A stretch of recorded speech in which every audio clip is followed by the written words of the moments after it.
Hello students, welcome again RKGC NET classes. So part first में देखा research का meaning and definition and full form. So today's I will discuss about important objectives of research. So यहाँ पे देख लेते हैं first, to examine the present situations, मतलब वर्तमान परिस्थितियों की जांच करना ही आपकी रिसर्च के ऑब्जेक्टिव में आता है।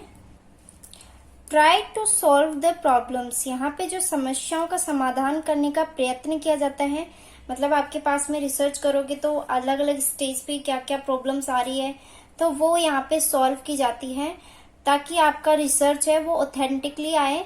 और यहाँ पे हाइपोथेसिस टेस्ट लिया जाता है तो वहां पे तो और भी ज्यादा क्रिटिकल सिचुएशन हो जाती है। So next is creating a new process और सिस्टम, यहाँ पे जो नई प्रक्रिया और नई प्रणाली का सृजन किया जाता है। Next is to become familiar with new facts, जो आप रिसर्च करते हो तो आपके पास में उसी से रिलेटेड क्या होता है, नई घटना, न्यू फैक्ट्स निकल के आते हैं।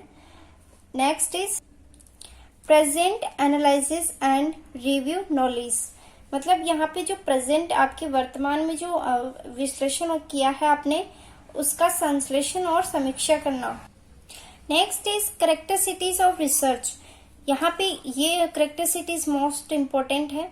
सो फर्स्ट देख लेते हैं ऑब्जेक्टिविटी, यहाँ पे वस्तुनिष्ठता होनी चाहिए, मतलब आप अगर रिसर्च कर रहे हो तो वहां पर आपका ऑब्जेक्ट होना बहुत ही मैंडेटरी है। अगर आपके पास में कोई ऑब्जेक्टिव नहीं है, बिना ऑब्जेक्टिव के आप रिसर्च कर रहे हो तो आपकी वो रिसर्च वेस्टेज है।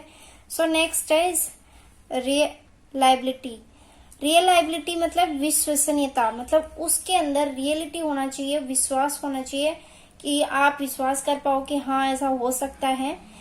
एंड डेफिनेटनेस होना चाहिए, निश्चयात्मक होना चाहिए। यहाँ पे आप जो भी फैक्ट ले रहे हो या फिर जो भी आप जिस टॉपिक पे रिसर्च कर रहे हो तो वो क्या है, निश्चयात्मक होना चाहिए वहां पे।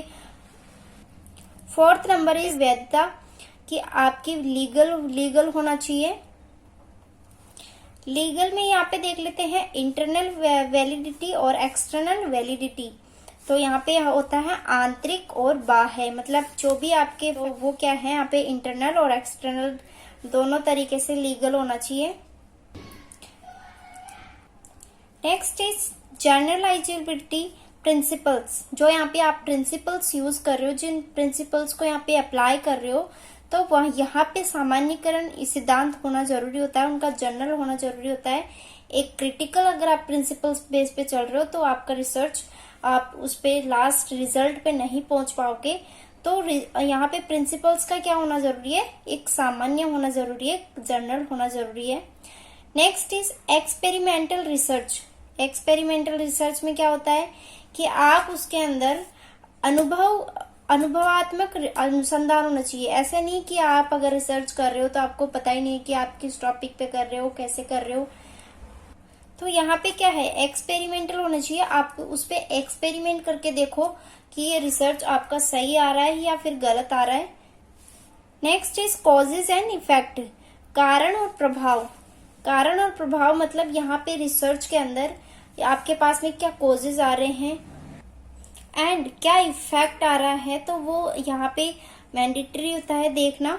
And research is the circular, आपका जो रिसर्च होता है वो एक अनुसंधान चक्रीय होता है, बिकॉज आपके पास में क्या होता है कि जैसे रिसर्च करते हो तो आपके पास में जैसे क्वेश्चंस आप करते हो कि ये हुआ कैसे नहीं हुआ, तो वो क्या होता है कि आपके पास में प्रॉब्लम्स आती है और आप उनका सॉल्यूशन निकालते रहते हो, तो ये क्या होता है, चक्रीय होता है।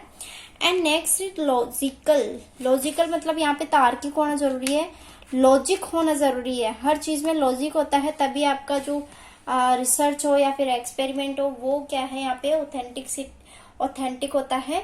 सो ये थे आपके रिसर्च के ऑब्जेक्टिव्स एंड करेक्टरिस्टिक्स। करेक्टरिस्टिक्स है मोस्ट इम्पोर्टेंट, आप इसको तो मतलब याद कर ही लेना क्योंकि इससे क्वेश्चन बनता ही बनता है।